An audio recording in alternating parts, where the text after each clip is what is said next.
Allez. Donc, rêve éveillé de la 6e gardienne, l'art du conte. La conteuse regarda les visages des enfants qui s'étaient regroupés autour d'elle pour écouter les histoires qu'elle allait partager avec eux, avec le conseil de sa tribu, du peuple tout petit. Le feu se reflétait sur le visage attentif des petits, donnant à la conteuse une audience d'admirateurs ravis. L'amour qu'ils portaient à la conteuse venait de la façon respectueuse dont la mère de clan les traitait. La conteuse avait enseigné aux précédentes générations de nombreux clans et tribus que les enfants sont des esprits adultes dans de petits corps. Le conseil des enfants devint donc le conseil du peuple tout petit. Le ciel de la nuit était sans lune, amenant des milliers d'étoiles dans le champ de vision. Cette nuit commençait le nouveau cycle lunaire de la lune des maturités. Le bol de médecine étoilé du ciel de la nuit donnait à chacun la sensation que quelque chose de spectaculaire était sur le point de se passer. La brise amenait le doux parfum des fleurs de mimosa qui pendaient des branches du cercle d'arbres autour de la hutte de la mère de clan. Des insectes dansaient en zigzag dans l'air auprès des grands roseaux, de la menthe sauvage et du ruisseau bordé de trèfles rouges qui serpentaient à travers le campement. De temps en temps, des lucioles scintillaient, en tremblant dans la chaude nuit d'été. La conteuse décida que c'était le moment parfait pour partager l'histoire qui raconte comment la luciole a eu sa lumière rayonnante. Les enfants qui constituaient le conseil du peuple tout petit étaient enchantés de voir la mère de clan, les étoiles et la danse des lucioles, sans pouvoir décider ce qui était le plus intéressant pour leurs esprits curieux. Naweskenyo, merci de bien aller, commença la conteuse avec la salutation traditionnelle, qui ramena à elle l'attention dispersée des enfants. Les petits savaient que ce salut était le signe officiel qu'il était temps pour eux de s'installer par terre, de rester très tranquilles et d'écouter sans interrompre. La conteuse ne racontait que des histoires courtes à ce conseil du peuple tout petit, parce que les jeunes, qui avaient à peine 3 ans, avaient une capacité d'attention bien moindre que les plus grands qui faisaient aussi partie du conseil. Lorsqu'un enfant dépassait son 11e été, les garçons allaient dans le conseil des jeunes guerriers et les filles rejoignaient le conseil du papillon qui les préparait tels des boutons de fleurs et des fleurs qui s'ouvrent à la transformation en femme. La conteuse s'éclaircit la gorge et commença à raconter. Il y a bien des lunes, on connaissait la luciole sous un autre nom. C'était une étoile, et son nom était celui qui oublie de scintiller. Ce petit frère faisait partie de la grande nation des étoiles, et vivait avec ses 7 sœurs étoiles qui brillent toujours avec éclat là-haut dans le ciel. La conteuse désigna les 7 étoiles de la constellation du Grand Bison, la Grande Ourse, en montrant aux enfants où la voir. Les 7 sœurs étoiles détenaient les 7 directions sacrées, l'Est, le Sud, l'Ouest, le Nord, en haut, en bas et à l'intérieur. Elles nous ont appris à tous dans la tribu humaine à honorer l'abondance que le grand bison nous apporte par chacune de ses directions. Celui qui oublie de scintiller était toujours triste, parce que ses sœurs avaient la mission de détenir pour le grand bison les 7 directions sacrées, alors qu'il n'était pas sûr de sa mission à lui. Il en était si triste que parfois il laissait sa lumière disparaître, et c'est ainsi qu'il reçut le nom de celui qui oublie de scintiller. Une nuit, alors que grand-mère Lune montrait sa face ronde, celui qui oublie de scintiller lui demanda la permission de quitter la nation du ciel pour se rapprocher de la terre-mère et en savoir davantage sur le but de sa vie. Grand-mère Lune lui dit qu'il pouvait y aller, mais qu'il devait faire attention à ne pas s'approcher trop près de la terre, Le magnétisme de terre-mer pourrait l'attraper et l'empêcher de revenir chez lui. Celui qui oublie de scintiller fut d'accord pour faire attention et ne voyager que là où il serait en sécurité. La première nuit, celui qui oublie de scintiller voyageait à travers la nation du ciel jusqu'à se trouver suspendu dans les nuages au-dessus de la montagne sacrée. Son cœur était très heureux parce qu'il pouvait voir tous les petits frères et petites sœurs de la tribu des animaux jouer à la clarté de la lune. Il héla frère Coyote et lui demanda s'il pouvait se joindre à lui pour jouer. Le coyote était connu par tous les autres animaux comme le filou, le malin. Mais le petit qui oublie de scintiller ne connaissait rien sur les enfants de la terre, parce qu'il n'avait nulle part ailleurs que la nation du ciel. Il n'avait été, nulle part ailleurs que la nation du ciel. Ce filou de coyote lui cria qu'il serait enchanté si son petit frère Étoile voulait jouer avec lui. Mais le coyote pensait que celui qui oublie de scintiller était bien trop éloigné.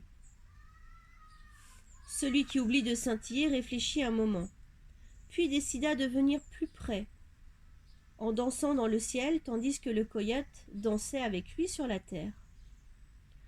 Le coyote commença à parler à petit frère Étoile très doucement, amenant celui qui oublie de scintiller à se rapprocher encore pour entendre ce qu'il disait.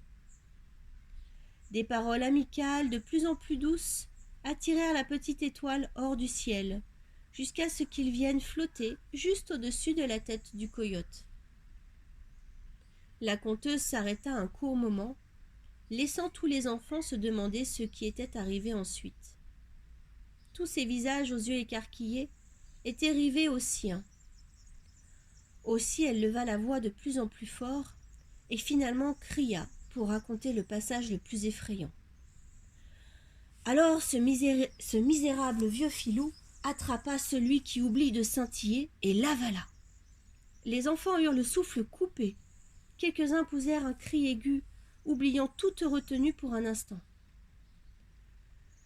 Eh bien, je suppose que vous imaginez tous comme celui qui oublie de scintiller fut terrifié lorsqu'il se retrouva dans le ventre du fin filou. Ça n'allait vraiment pas.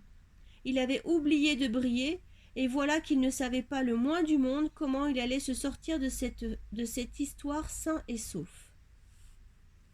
À peu près au même moment où le coyote avalait le petit frère Étoile, Grand-mère Lune avait baissé son regard et remarqué que celui qui oublie de scintiller n'était plus visible nulle part. Elle s'était mise à chercher encore et encore, mais ne vit pas où le petit frère Étoile pouvait être. Comme elle se faisait du souci, elle envoya les étoiles filantes, qui étaient ses éclaireuses, à la recherche du petit frère. En ces temps anciens, le peuple des comètes était les messagers de la grande nation des étoiles. Ils pouvaient aller et venir partout. Les étoiles filantes recherchèrent le petit frère, du haut en bas du ciel, sans pouvoir le trouver. À l'intérieur du ventre du filou, le petit frère Étoile était effrayé, mais il savait que ce qu'il avait de mieux à faire, c'était de se rappeler toute la sagesse que ses 7 sœurs lui avaient enseignée. Sinon il risquait de ne jamais les revoir. Au bout d'un long moment, il finit par se souvenir pourquoi il s'appelait celui qui oublie de scintiller. Il avait toujours eu peur que sa lumière ne soit pas assez jolie que celle de ses sœurs. Alors il faisait seulement clignoter une petite lumière par-ci, par-là. Il se rebiffa et envoya toute sa lumière à l'intérieur de son petit corps d'étoile, s'illuminant lui-même et brillant de la façon la plus étincelante qui lui était possible. Le filou se rendit compte soudain que la plaisanterie se retournait contre lui, lorsque toute sa fourrure se mit à s'allumer comme grand-père Soleil. Il courut comme un fou, en essayant de se cacher des comètes que grand-mère Lune avait envoyées en éclaireuse pour retrouver le petit frère. Le filou avait repéré les étoiles filantes qui décrivaient de grands cercles au-dessus des prairies pour apercevoir celui qui oublie de scintiller. Le vieux coyote croyait qu'il pourrait berner les étoiles éclaireuses aussi facilement qu'il avait trompé leur petit frère. Mais à présent, l'insaisissable filou était devenu si lumineux qu'il n'y avait aucun endroit où courir ou se cacher pour que les étoiles éclaireuses ne le repèrent pas. Pris de panique, le filou ouvrit sa gueule et cracha Petit Frère Étoile, qui détala, puis détala.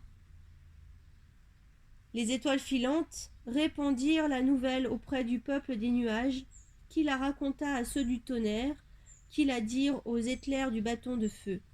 Ce misérable vieux filou méritait de goûter à sa propre médecine. Très en colère, les amis de Petit Frère Étoile s'étaient assemblés dans la nation du ciel et fomentèrent des orages. Ils emplirent le peuple des nuages d'êtres de glace et de gouttes de pluie pour tremper et cogner le coyote avec des averses de grêle. Ino, le chef du tonnerre, cracha et gronda ses rugissements. Et l'oiseau tonnerre fit battre ses ailes géantes, ce qui produisit un bruit colossal qui arrêta net le filou tremblant de peur. Pendant ce temps, le Petit Frère Étoile était devenu prisonnier du magnétisme de la terre-mère. Il ne pouvait plus se détacher du sol et rentrer chez lui. Il continuait à briller magnifiquement, en sorte que ses amis du ciel pouvaient voir où il était. Mais personne ne pouvait le secourir sous peine d'être aussi attrapé par le magnétisme de la planète Terre. Il appela la terre-mère et lui demanda de le libérer, puis il attendit sa réponse. L'orage rôdait sur la campagne, donnant au filou une bonne occasion de filer, lorsqu'il retrouva enfin l'usage de ses pattes et décampa pour éviter les billes de glace et la pluie glaciale qui tombait. Des éclairs vinrent se fracasser tout près de lui pour finir un bâton de feu l'atteignit, mettant le feu à sa queue. Le coyote courut à n'en plus pouvoir, en essayant de trouver comment leurrer l'équipe du ciel pour qu'il le laisse tranquille.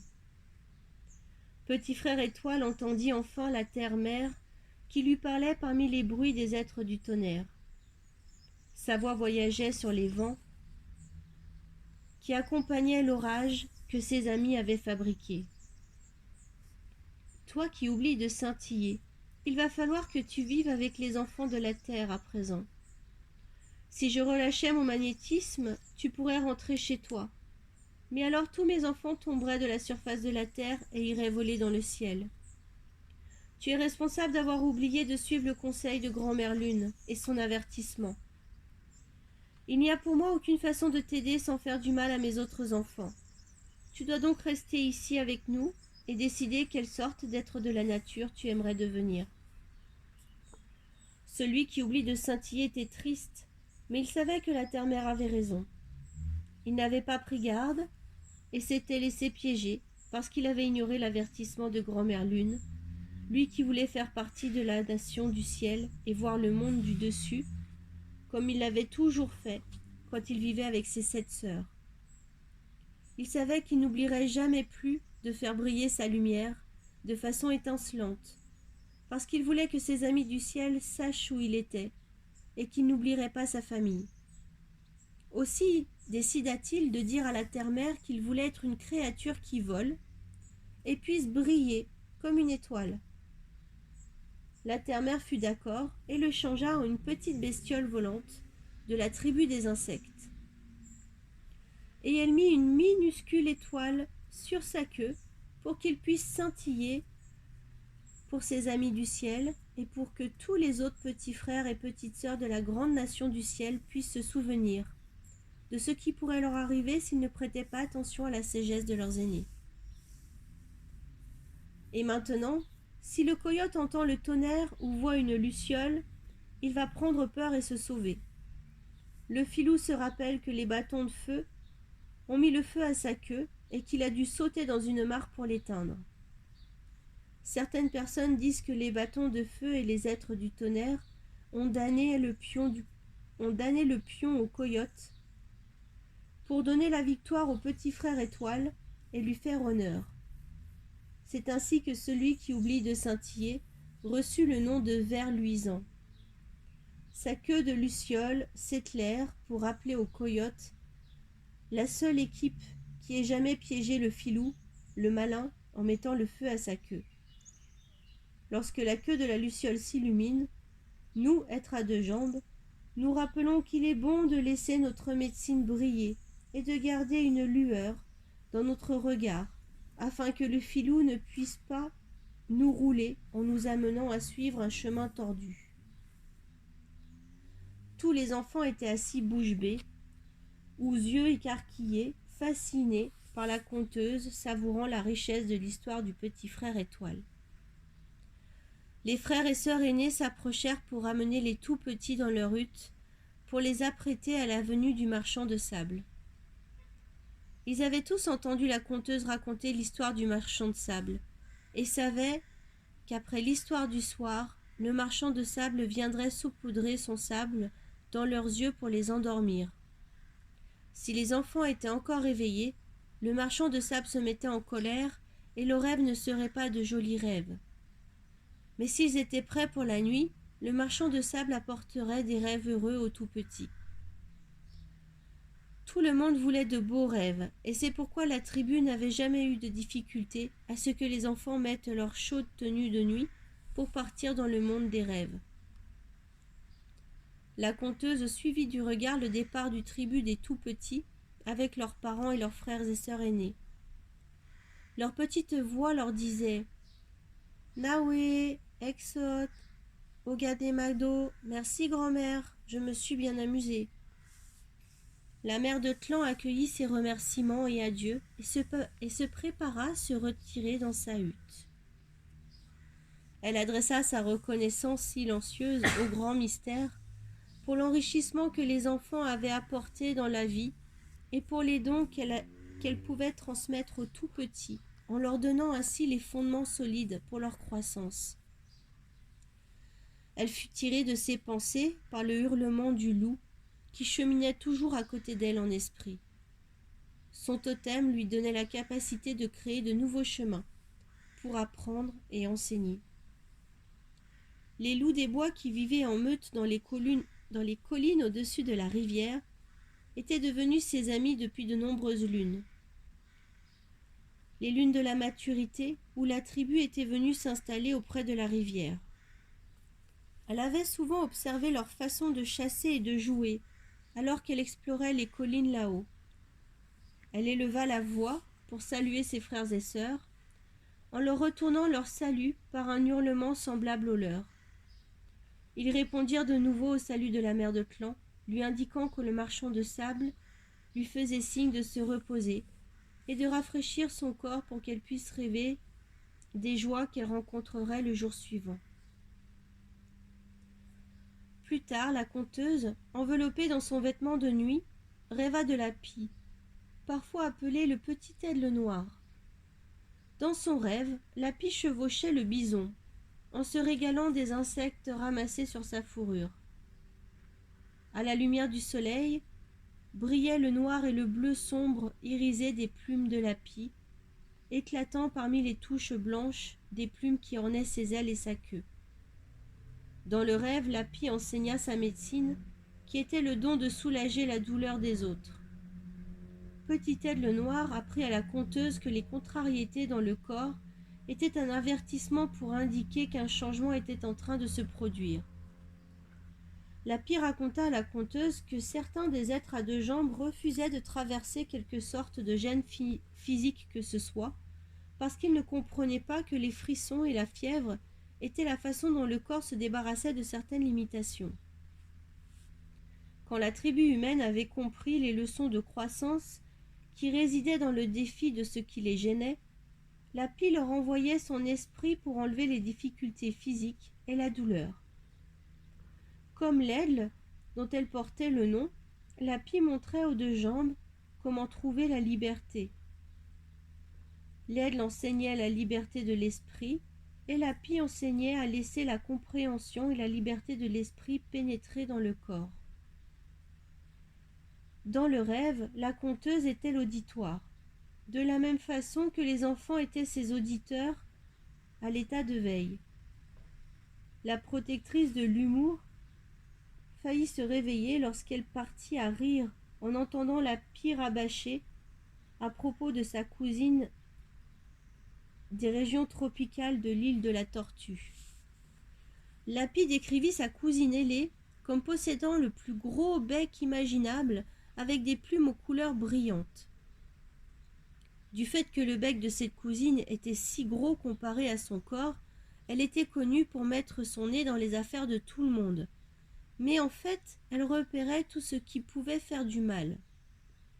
Le petit aigle noir désigna sa cousine comme le toucan et dit que sa médecine était le système d'alarme de la jungle.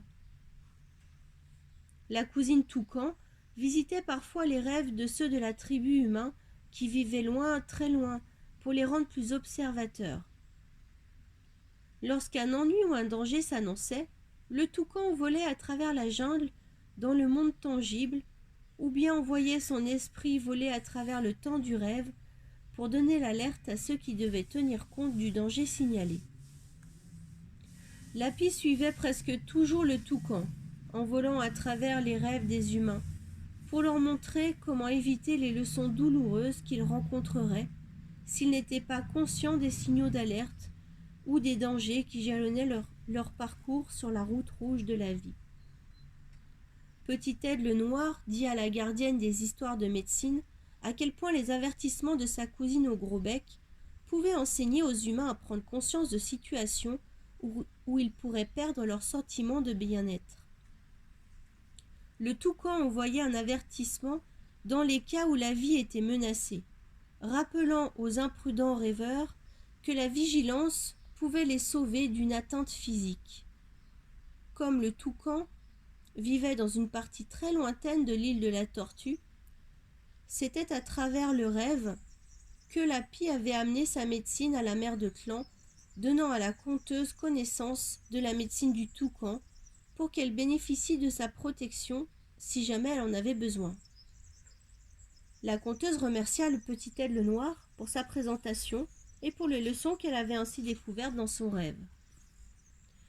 Lorsque la conteuse s'éveilla, elle constata que la lumière de Grand-Père Soleil ne gratifiait pas encore le ciel matinal. Aussi resta-t-elle allongée en silence, réfléchissant sur la médecine qu'elle avait reçue pendant la nuit.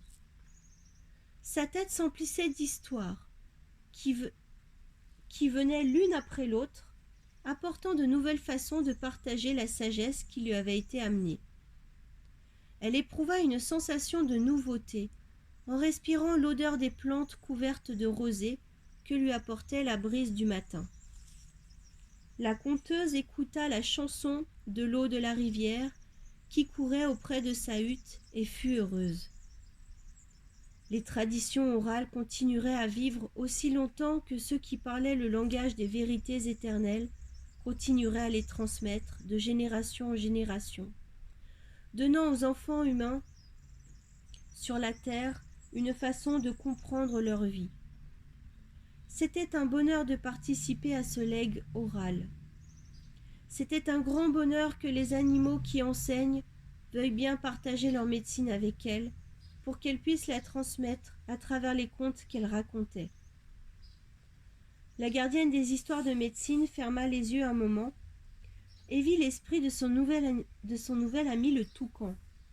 Silencieusement, elle laissa ses pensées demander au toucan si cet être ailé était envoyé à son esprit auprès d'elle pour une raison particulière ou s'il était juste venu la saluer au début de cette nouvelle journée. Le toucan parla à la conteuse. Il lui murmura un message qui pour toujours resterait dans les mémoires de la protectrice de l'humour. Mère, je suis venue te dire que bien des changements vont arriver aux deux jambes, au cours du passage des mondes. Mon avertissement est double. Si les enfants de la terre oublient de rire d'eux-mêmes, ils périront par leurs actes, ces actes qu'ils font quand le sérieux étrangle le sens du jeu et du rire. La tribu humaine a besoin qu'on lui montre comment utiliser l'humour pour désamorcer des situations qui pourraient être douloureuses ou destructrices pour eux. S'ils oublient d'équilibrer le sacré et l'irrévérence, la joie de vivre sera perdue. La deuxième partie de mon avertissement concerne la garde des traditions orales. Quand une histoire s'est transmise à travers les générations et contient une vérité, les voies avisées de la médecine qu'elle propose soutiendront les humains dans leur croissance à travers le temps. Laisser ces histoires s'éteindre serait une injustice. Les enfants de la Terre changeront et certains perdront leur connexion au monde de la nature. Mais même si c'est seulement à travers leurs rêves, les histoires de médecine les maintiendront connectés au reste de leur famille planétaire. Quiconque peut dire ce qui est vrai en racontant un conte qui offre aux auditeurs une manière de réfléchir sur leur vie, sans accuser qui ou quoi que ce soit, apportera aux hommes ma médecine des avertissements. Et si ces avertissements leur permettent de revenir à l'équilibre dans leur vie, ils parviendront à l'unité. La conteuse remercia le toucan pour son double avertissement, puis montra à son amie à plume qu'elle avait vraiment compris ce message en lui répliquant. Ainsi, ma sœur céleste au grand bec, je dois me souvenir que si l'on ne fait pas attention à la sagesse contenue dans le récit des contes, on peut se retrouver à montrer sa queue au monde. La conteuse et l'esprit du toucan rirent de bon cœur. La lumière du soleil traversait la grisaille d'avant l'aube. Les sévères conseils avaient été pris à cœur et compris. La menace des dures leçons qui pouvaient amener le déséquilibre renvoyait à la douleur et au chagrin humain, mais le rire avait damné le pion aux nuages noirs qui représentaient les limitations humaines. Ces nuages qui semblaient cacher les joies qui peuvent se découvrir dans le fait d'être un humain.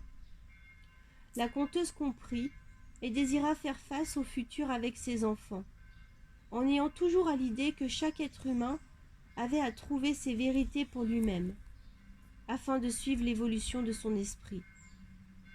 Elle sut que ces histoires seraient un réconfort pour ceux qui se sentiraient fatigués sur la piste sacrée, et que pour cette raison, elle leur en ferait cadeau.